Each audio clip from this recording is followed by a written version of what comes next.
All right, Lisette, thank you so much. Meanwhile, the MTA sounding the alarm about major infrastructure problems in the city's transit system, and fixing those problems could be very costly. Well, just last night, a man was injured at a subway station when part of the ceiling fell on his head. Briella Tomsetti has more from Herald Square. Be careful. You got to look up. You got to look everywhere around you, Briella.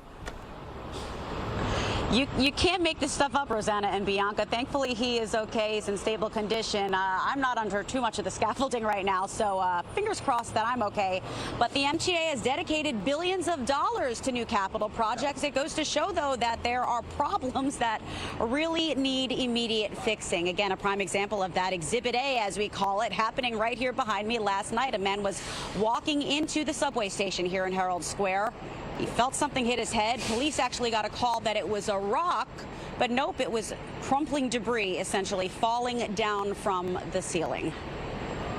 It shouldn't be an impossible thing to ride on the subway or the bus. But getting on the subway is often anything but an easy task. Commuters named violence, turnstile jumping, schedule irregularities, even flooding as a few of their many concerns. I think they just keep raising the fares, and I don't see any difference. Actually, the trains are more delayed, and they do the construction on the weekends and whenever. It's like a big pain in the neck. Just last night at the Herald Square station, police responded to reports of a man being hit in the head with a rock. It turns out there was no rock and no crime took place.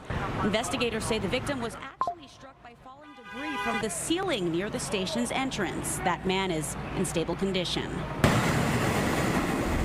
The MTA hopes to tackle this long list of issues with a 20-year plan aiming to rebuild, improve, and expand the century-old transit system.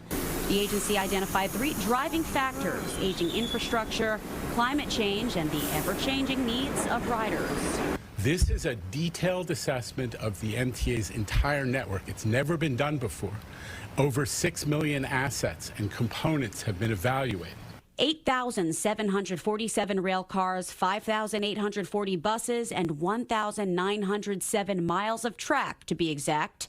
Improvements include replacements to antiquated signals, switches, and interlockings, installing modern signals across 80% of the subway system, making 95% of commuter rail stations accessible by 2045, and ensuring the system is ready for all kinds of extreme weather. Officials neglected to provide an exact price tag, but went into more detail about where the money will come from. This coming as the MTA faces a potential $3 billion budget shortfall by 2025.